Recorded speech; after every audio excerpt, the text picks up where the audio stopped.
Let's do this. It's time for Hanging with Langan. I like that she's got a big dirty mouth that gets her in trouble. Wow. Stop me, 'cause I'm having a good time. Hey, you guys, welcome to Hanging with Langan. I'm Maureen Langan, and that's why you're hanging with Langan. You know what I do here? I bring you great guests from academics to alcoholics and everyone in between. That's what we do. We give you a show that's fun, heart, smart. It runs the gamut. Sometimes I bring on my comedy friends. Sometimes I bring on highbrow people talking about lost Jewish art. It all happens here. So today I'm very excited because I have a gentleman joining me. His name is John McDonagh. Those of you in New York City likely know him from hosting his Sunday talk show with Malachi McCourt on WBAI. This man is a character. He is a taxi driver. He has been driving a taxi. He has his hack license since 1977. And the stories he has to tell, unbelievable. You have no idea how much, I would say, fame he has from driving a taxi. There are people who come over from the UK to highlight him.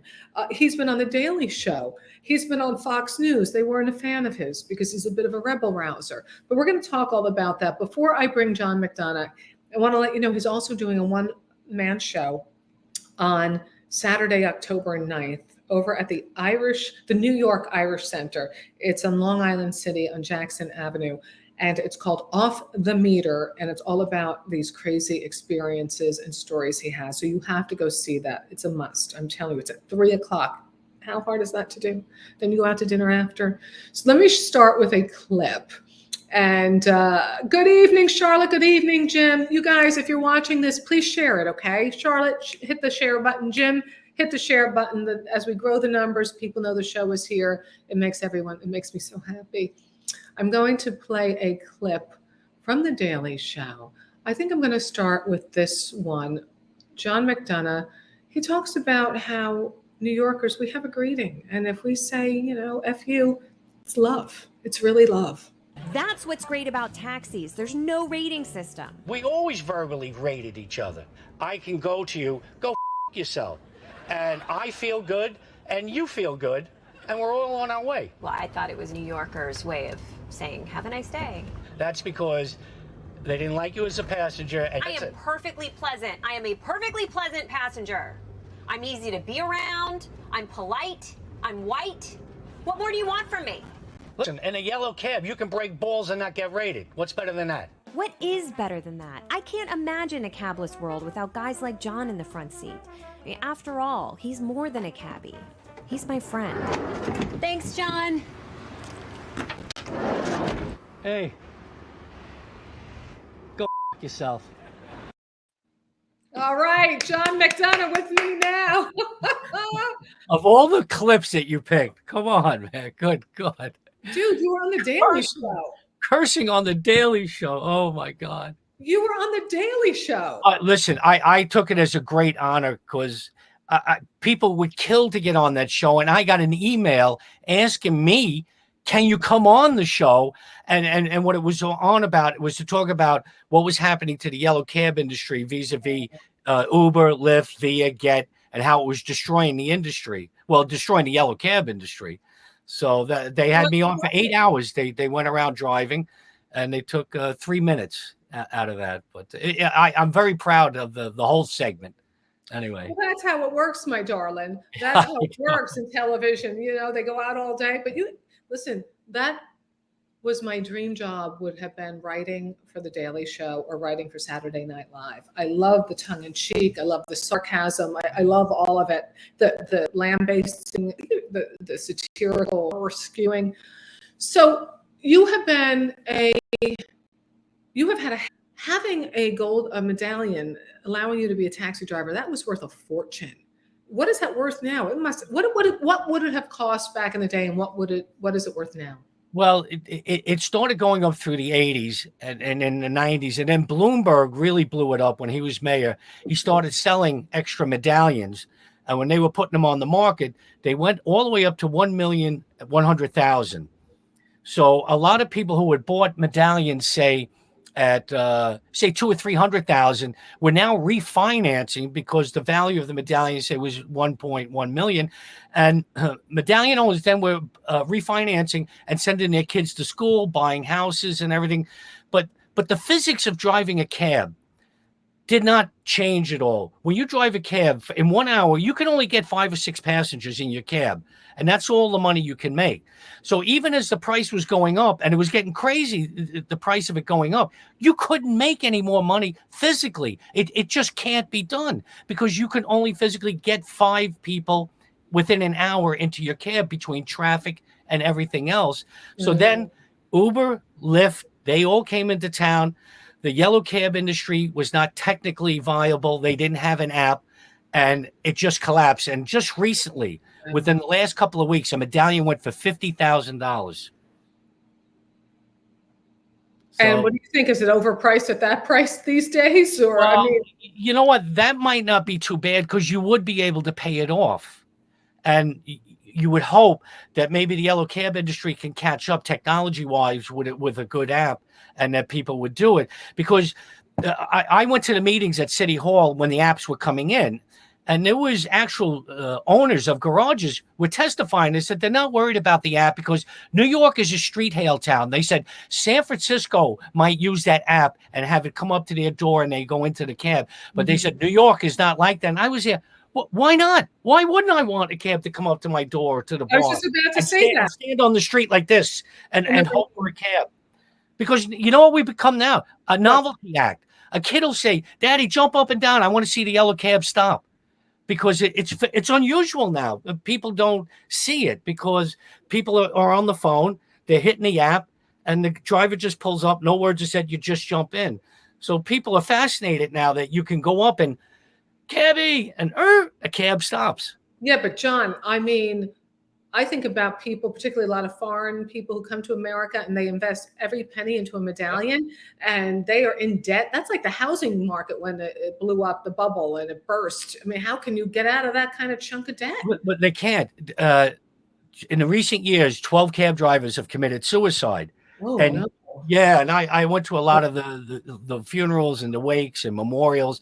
And the thing about it is, it doesn't end there with the guy committing suicide. Now the wife or the kid gets a medallion, but they still owe what's owed to the banks. That doesn't change with the suicide. So now they're in debt, and the banks are confiscating that. And now they're going after the houses, because if you refinance and use that money to buy a house, the bank is trying to get that house because you used the money from the medallion to buy the house. Whoa. So how many, like back when it was happening and it was popular, everybody, was there only a certain number of medallions available? Yes. And they capped it every year, or did they open it up? No, it was capped for 50 years. See, this is another part of the problem. The population of New York was expanding, but the yellow cab industry stayed the same. And the people that owned the medallions wanted it that way because it meant more business. So what happened, Bloomberg came in and he started selling medallions, and he got us up to about 13 to 14,000 medallions. But it almost coincided with Uber and Lyft coming into town. There was a synergy of that happening. And when they came into town, they brought another over 100,000 cabs, essentially into Manhattan. And then thankfully, de Blasio cut it. He stopped it. He says, we cannot keep adding more and more cabs. So right now, for the past 2 or 3 years, it's been capped at, say, 120,000 Uber and Lyft within the city of New York. So how many cabs are on the street these days?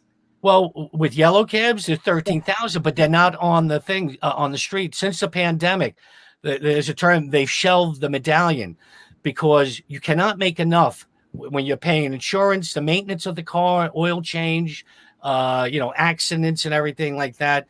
So they have put it away, and there's only about right now 6,000 yellow cabs out on the street. And they're sort of making money, but it's a real hustle. You're doing 12-hour shifts. When you drive out of a garage, there's 2 shifts, a day shift and a night shift. They're both 12 hours. And you have to pay a lease fee of about $110, say, for a day shift, plus $30 in gas. So it's $140 you have to make before you make a penny for yourself. Wow, I feel for people. And obviously you're not in debt with yours. What did you pay for yours back in the day? No. I've always worked out of a garage. See, garages are more for drivers who are losers. Like you go in and work whenever you want. You didn't have the ambition to go out and buy a medallion. You didn't have that stamina to say, I am going to give up my life now and work 7 days a week, 14 hours a day and own that. So the garages has always been for slackers. Because you can slacker, John? Oh yeah. Because you came and went as you want. You weren't committed to anything. You could call up the garage, say, listen, is it busy today? Do you need drivers? Yeah, come on in. We'll give you a car. So you go in, there's no responsibilities. You don't have to maintain the car. You don't have to do oil changes in the car. You don't have to do anything. You just drive the 12 hours, you bring it back, and you go home. What could you make in a day, John McDonagh, activist? Back in, say, about 10 years ago, you can make 150 to 200 on a day shift and between 200 and 250 on a night shift. All right. Now, listen, we're going to play a little clip about the night shift. And this is a little stereotypical. We're going to talk about you going into the South Bronx.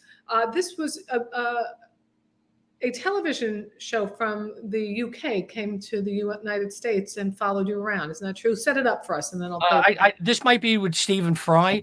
Yes. Yeah. Well, he's a very famous British actor. Over in the United Kingdom, he's famous. So he did a documentary called Stephen Fry Comes to America, and he wanted to see my New York. So I drove around with him for a day and described where I grew up in Queens and what the taxi life was like, because he drives a black cab in London. But the only reason he does it is he can go into the bus lanes because it's a black taxi to get in and out of the city. He doesn't pick up anyone. So he went across the country in a black cab to meet people in every state. So I was the guy that represented New York City. I love it. I saw the whole, it was like a mini documentary of the slice of life kind of New York thing. And it was great watching that. And they featured you and some of the, the Goombas in Queens. And it was a hoot. Otherwise known as guys I grew up with. Yeah, right.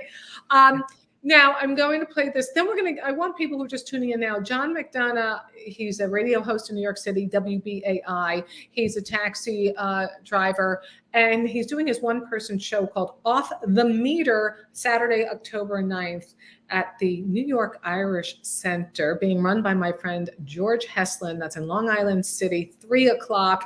NewYorkIrishCenter.org. And of course, I'll have all this information up on my .com stuff. But I'm going to play this. And again, a few little stereotypes here, but my dad is from the South Bronx. So regardless of what culture people have been in the South Bronx, it's been what we call a bit hairy.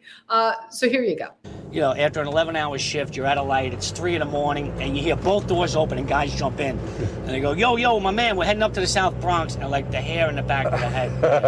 Oh, not at this hour. You run them up, and then at first you're saying, oh, God, please don't rob me. Then as you get closer, you say, all right, you don't even have to tip me, just pay me. Then as you see the neighborhood, you say, listen, just jump, please. just go. I'll take the loss. I don't really care. And someone was asking me about, what are the benefits? What's your retirement plan like? I said, my retirement plan is 4:30 in the morning, a 9mm to the back of the head in the South Bronx. And I said, that's when I've retired. Jesus, Marion. Well, listen, that was not that far off. Cab drivers during the 80s, almost one a month was being killed and robbed, because we had money on us. That doesn't happen today because everything's done with credit cards. And I'll tell you how the South Bronx has changed. Real estate agents now are changing names in neighborhoods, right? Yeah. So now you have Dumbo, Nolita, Lolita, and all these other. I had a guy get in a cab. All these hookers, a lot of hookers. Well, that wasn't a neighborhood. That used to be the West Village. Lolita. The meatpacking district. So I had a guy get in a cab and he goes, yeah, listen, my man, I'm heading up to Sobro. I said, Sobro, where's that? He goes, the South Bronx. That's what it's called now by real estate agents, Sobro. And the rents in the South Bronx now are the highest raising rents in the city. And the city of New York is trying to fine real estate agents if they're caught renaming neighborhoods in order to jack up the rents. So what are they going to do to the people changing the names? They're going to fine them because they're changing the names to make the neighborhood sound fancy, so they can get bigger rents for the apartments that they're taking and showing the people. There are some really cool spaces in the South Bronx, but it also has the highest density of public housing in all the boroughs, according to Maureen Langen's research. Nothing wrong with that. I'm just saying that is just part of the makeup. My father grew up on 139th and Alexander Avenue, so it's as South Bronx as you can get. But the St. Jerome's Church is up there. It's beautiful. The police station. They used to call it Doctors Row, Millionaire Street. There was a block of townhouses. He was on a 5th floor walk up, mind you, with a million kids. So, John, I'm going to do a quick little commercial break, as I call them. And then I want to get to your one-person show, Off the Meter, some of your stories about life as a taxi driver. So stand by, 1Adam12, and then we have some questions for you as well. All right, so you guys, here's the deal. I want you to go to MaureenLangen.com. Check out what gigs I have coming up. I'm going to be adding a bunch more. I'll be at the Punchline in San Francisco next week. I'm doing a big private event, hosting a wonderful organization called Ability Path that raises money for special needs children, special needs adults. It's an organization that I just love.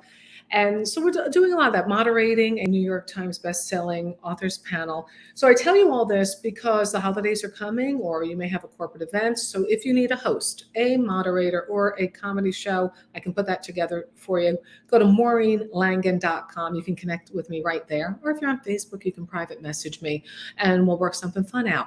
The other thing is to, as you know, this is listener-supported public television, but on the .com. So if you're so inclined and want to surprise me if you want to support the show, you can donate at PayPal or Venmo. This just keeps the show going. I do a lot of work. I hire tech people, the equipment, I'm telling you. So it's PayPal and Venmo at Mo Langen. Better yet, go to Patreon.com, Maureen Langen, and you can subscribe beginning at $5 a month at different levels. And if you go up to $25, I'll give you a Don't Make Me Hate You t-shirt, which you see over my shoulder, because I don't want to hate people. They make me hate them. I'm a victim. And I found out that my comedy special, Don't Make Me Hate You, is coming out in January. It's on Dry Bar. So that's exciting. But listen, you can you can go all the way up to the Joan Rivers level. We'll do a comedy show for you, broadcast coaching, whatever you'd like, or start at $5. Carol Burnett, get access. What do you get? That's right. You get all the videos, all of them. And then starting at 10 and 25, you'll get the t-shirt. At 25, you'll get bonus videos and little tidbits and my little toilet talks when I escape my parents, watching Fox News, and I hide in the bathroom and I talk to you so that I don't lose my mind. So those are some of the ways that you can support if you are so inclined. But please, what I would ask is subscribe for free on Apple, Spotify, iHeart. I would love for you to give a review on Apple Podcasts. Just download Hanging with Langen. But if you have nothing good to say, friggin' don't go near me. All right, so here we go. Let us bring back the star of the solo show, Off the Meter, life tales, social commentary from life behind the wheel of a taxi. Hi, you, John McDonagh. Yes, I'm here. I'm here. I'm not behind the wheel. Even the term now, off the meter, is becoming irrelevant. Nobody has meters anymore. The yellow cab's the only one that has it. Now everything's GPS. They can tell the distance and the time, and that's how you get the price. So even that term is going to go away because there'll be no more meters very shortly. Really? So they're just going to go by GPS. And yep. So I want to talk about Off the Meter. Let's talk about your show. Give us a taste of some of the stories you tell. Go. Well, I start off by telling about when I first started. I drove a checker cab, and at that time, the checker cab had no radio, no power windows, no power locks, no air conditioning, and you would finish your shift. You'll be covered in pollution. You could wipe it off your face and wipe it off your hands, and you would be drenched in sweat. But the only thing is you were able to talk to the passengers because there was no iPhones and there was no television in the back. So you had to communicate with the passengers. So there was always conversation going on because that's all gone now. When a person gets in now, they just say 65th and Madison. And that's the last word you'll get. They'll do the machine and they never talk to you because they're on their phone the whole time. Mm-hmm. And I tell one particular story. A guy would jump in the back, and this is the fear you had. You're at a light, you don't see the guy. He jumps in and it gives you an address you didn't want to go. And at that time, it was the Lower East Side, or we called it the Alphabet Jungle, Avenues A, B, C, and D. Now, if he said he was going to 5th Street and Avenue B, he wasn't going to an art gallery. He was going to a shooting gallery. So you would go down Avenue B, and it looked like Dresden with bombed out buildings. And he would say to you, he said, listen, pull over at that building. Can you wait 5 minutes? I'm going to run into the building and come right out. And you were going to wait because you didn't want to pick up anybody in the Lower East Side. And he would have been a fare out of there. So 3 things would happen. He would go up, and next thing you know, he comes flying out of the building with a gun in one hand and a bag of dope in the other. He jumps in, and he's going, go, go, go. So now I'm a wheelman in a drug robbery. The only good thing about it is guys who rob drug dealers tend to tip better. Or oh, good. There's an upside. I like that. There is. That is the upside. And then another thing a guy would go into the building and he'd come flying out and he's covered in blood. He got beat by the dealer. The dealer robbed him. So he gets into the cab, and they're generally from the Upper East Side. You take him up there. You pull up to the building. The doorman comes out and he tells the doorman, pay the fare. So it's quite obvious this happened before. So, you tell stories about how, before there was an app to cop coke, you had to physically go and get it yourself down on the Lower East Side. What do you mean an app for cop coke? What? Oh, you can imagine everything's on the phone now. Buy coke. Buy coke. If they said cop. Yeah. Oh, so somebody will deliver it to you now to your house. You don't have to go to the Lower East Side anymore. You'll have it delivered to your house. Coke. I mean, everything. I just wanted them to deliver a bottle of wine last night. They're like, no, it's after 9. I'm like, really? You just want some red wine? I want to, in that vein, talk about a few other things, but Charlotte's asking me, the organization that helps special needs people, they begin with babies, or they integrate pre-K with special needs children, with children who don't need extra help like that, and they help adults find independent living. It's called Ability Path, and it's in Mountain View, California. A fantastic organization. All right, so she was asking, and I like sharing the word organization. So, my dad was a New York City sanitation worker that was his job. And, big guy, and UE from the South Bronx. And, he said he'd go over to pick up some, the cans, the baskets on the corner. And some guy be like, yo, hey, don't touch my basket, And he's like, huh? And that meant something's going down. Somebody's dropping off and somebody's picking up out of that can. And he's like, yeah, that's your basket, man. That's your basket. You don't ask it. That's your basket. Oh, that was it. But listen, growing up where I grew up in Middle Village, Queens, I said the career path for a son of Irish immigrants was you graduate high school, you do your time in the service, and when you come out, you take the test for the fire department, the sanitation, or the cops. And that was your path. That was your career path, because you got a pension, you got a good union job, and everyone did that. But timing was everything. At that time, I graduated in 73, did my time in the service. So 75, I get out. I get back from Germany, and the headline is Ford, the city dropped dead. And the city was laying off cops, firemen, and sanitation.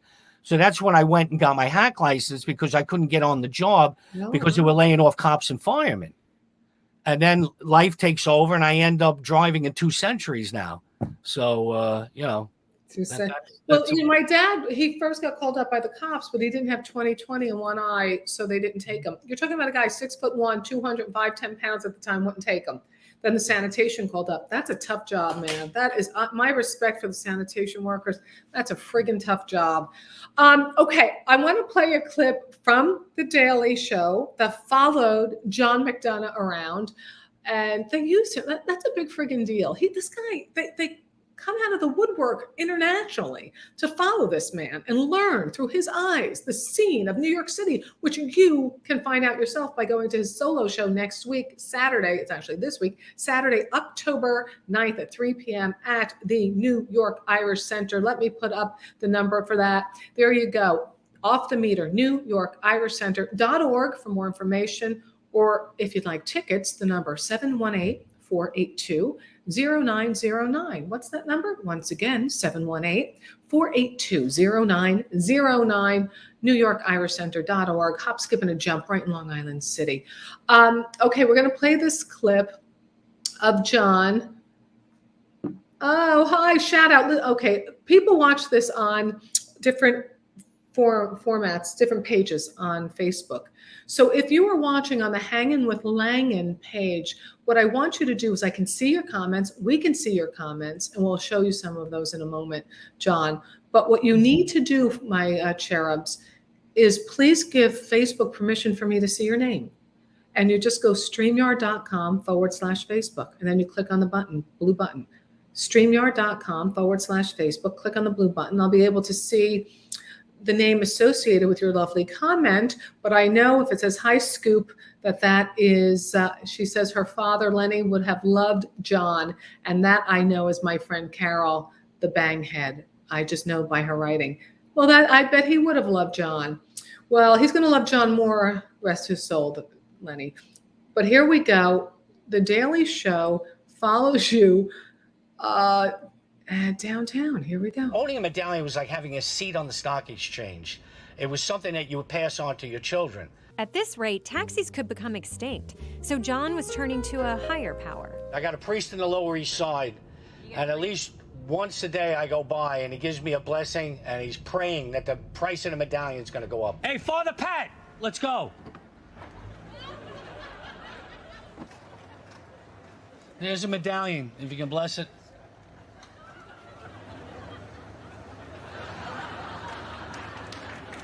Me. You can bless me. You can bless me. Son, Holy Spirit. Ooh. Amen. Ooh. God be with you. Ooh, it burns. Things have to be pretty bad when you resort to having a priest pray for your taxi. Very funny bit. And that priest that they show on the Daily Show, you guys, who's blessing your car with the holy water. Yeah. I got in trouble because in 5th grade, during confirmation, I put the prayer book over my head and yelled, "Hit the deck."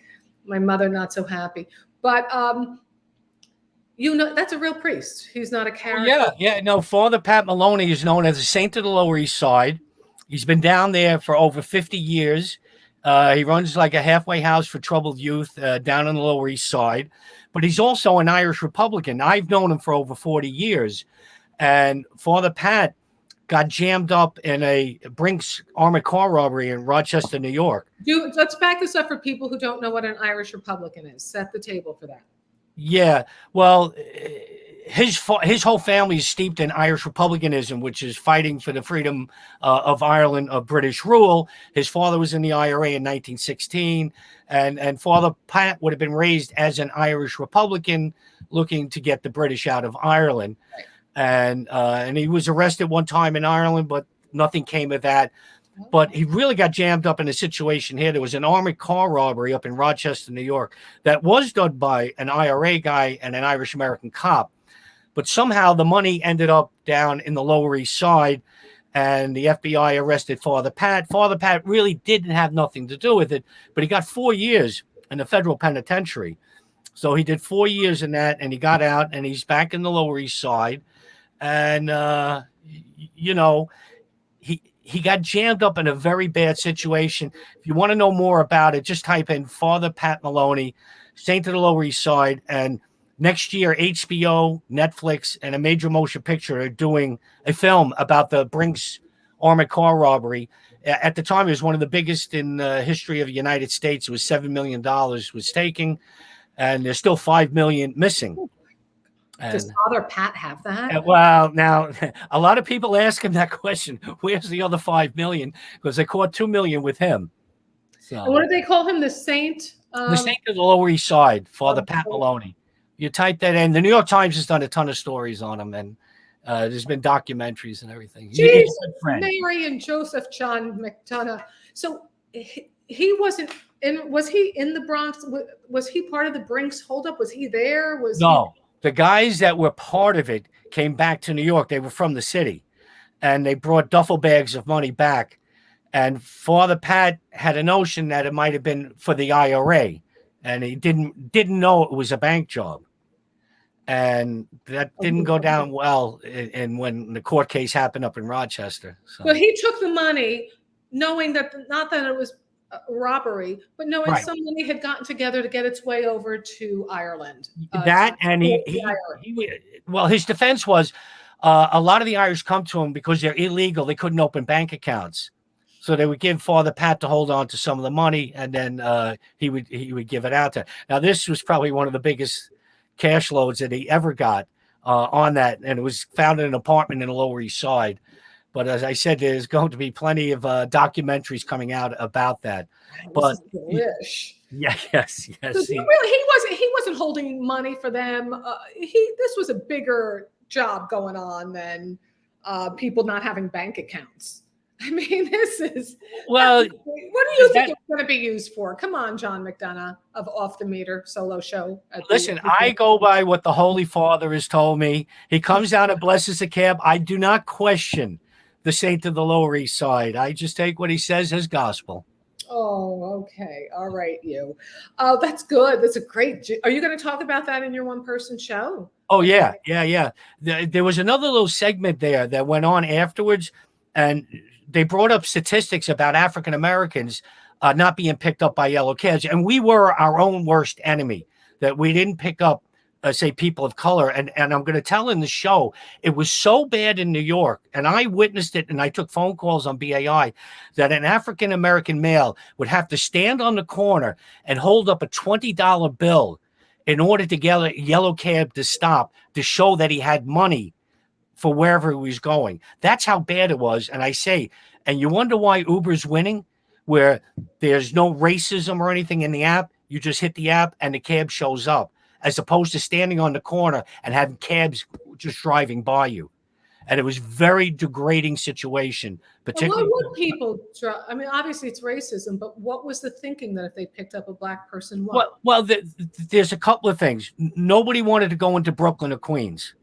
A lot of times working class African Americans be working in, say, Manhattan, and they would want to, say, go back to Brooklyn or Queens, or say the Bronx. And out of all the boroughs, the Bronx was the worst, because you did have a shot in Brooklyn or Queens of getting a fare back to Manhattan. But in the Bronx, there was no hope. If you dropped off on the Grand Concourse or down in the South Bronx, there was nobody flagging you down there saying, oh, I'm heading down to the Village. But if you were in Brooklyn, say Brooklyn Heights or Flatbush Avenue, you could get a fare back, or Queens Boulevard and Forest Hills. You could get a fare back into the city, because that's where you always wanted to stay. You never wanted to leave Manhattan, because Manhattan is where the money was. Right. You could do, and when you were taken out, that means you have to come back empty into the city. So that was part of it. And it was outright racism too. I mean, they just didn't want to pick up black people. And you assumed if you're picking up a black person, they're living outside of Manhattan. That was the assumption. Yeah. Or you didn't want to go uptown to Harlem at that time. I mean, Harlem is completely changed right now, but you didn't want to go up to Harlem or Washington Heights, even though that's part of Manhattan. You really wanted to stay below 96 or 110th Street down to Wall Street. I mean, that's where you wanted to stay. My dad, when he was picking up trash, he said there were certain areas they called the Ponderosa because it was the Wild West. You didn't know when the shootouts were going to happen. We were up at Ponderosa. I mean, he's so funny, though, the way he's much like yourself. I know you host a show on WBAI with Malachi McCourt on Sundays. Tell us what time and what is the number on there? Well, it's if you're in the city and you happen to have a radio, which most people don't, it's at 99.5 FM. But on the internet, it's WBAI.org, and it's every Sunday, 11 to 12:30. I might be part of the show, but essentially I just sit back, I introduce the show, and I say, Malachi, so what are you thinking about? And then about 90 minutes later, and I'll say, thank you, and that's the show. And that was it, because Malachi starts spinning yarns and telling stories, and I loved it, because, Maureen, this was my dream, to do a show with Malachi. When I was growing up in Queens, my mother would have the radio on to WMCA, and I'd be going by, and she goes, that's an Irishman on there. He's the worst. He's against the Vietnam War. He's against this. Who would listen to him? And I'm there like, man, there must be something about this guy. My mother's listening to him, complaining about who would listen to him while she's listening to him. So then I became friends with Malachi when he was on ABC, and then he came over to WBAI, and now 8 years of just hearing Malachi just tell stories about New York City. It's been fantastic. And those of you who may not know Malachi McCourt, I just interviewed him. I have a two-parter that I will be putting up on the audio platform, as well as the video platform is Patreon, Patreon for subscribers. But the audio is all going to be available, as will John's chat, on Apple, Spotify, iHeart, wherever you get your podcasts. And Malachi is just a raconteur, a writer, a teller of tall tales. He owned a bar in New York, brother to Frank McCourt, the Pulitzer Prize winning writer. And Malachi just turned 90, and we released a book that he wrote in the 90s called A Monk Swimming, hysterical about his stories as an Irishman in New York. Unbelievable. You will laugh. It's a great book, and it's just coming out, so check that out. We got to support our Irish and Irish American community. Yep. We do, John. I want to hang out with you on your show again, though, one day. I want to just hang with you guys. I'm hoping that we get back into the studio at some stage, because the studio's still closed. So Malachi's doing it from the Upper West Side, and I'll be doing the show from Queens. But it's far more fun going in, sitting across, say, from you and talking and looking and having guests on and people that will come in and sing and things like that. So it takes a little bit away from it when you're doing it remote. All these shows now, and it's far better being in studio. Oh, the real connection, the energy. That's why, even though this could just be an audio podcast, I like doing it at least visually, so that's one aspect of it, so I can see a beautiful face over there. Go see John's show, John McDonagh, Off the Meter at the New York Irish Center. Go to newyorkirishcenter.org. Get tickets. It's in Long Island City, one stop outside of Manhattan. 718-482-0909, 718-482-0909. And you guys follow me at MaureenLangan.com. You need a comedian for the holidays, or you want me to host or moderate a corporate event, just reach out to me. Good times. And you can support at Venmo or PayPal if you want to make a little happy chunk of change. You can do that. I'll say thank you. All right. Listen to me. Thanks for spending time with me today, John. No, this is great. I love doing this, man. Yeah. Much continued success to you. You're a real dude. You're really down to earth. Oh my God. Are you going to be doing your show anytime in New York?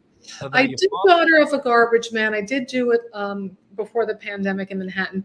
I think I'm going to keep that on the shelf for a while and not dust it off for a while. It's very emotional as well as funny. So sometimes going to those emotional places, like I need a little break from that. That's it. So there'll come a time. But I wish you much, much success. And you are a gem, and I'm happy to know you. No, thank you for the opportunity here. And I'm going to put you in the back room. You hold tight. And you guys, I am going to see you all again. And you know the routine. Okay, I got to do this. I have all these tech things that I put up here. I'm a very professional person. Until we meet again. Bye, Wig. Mwah.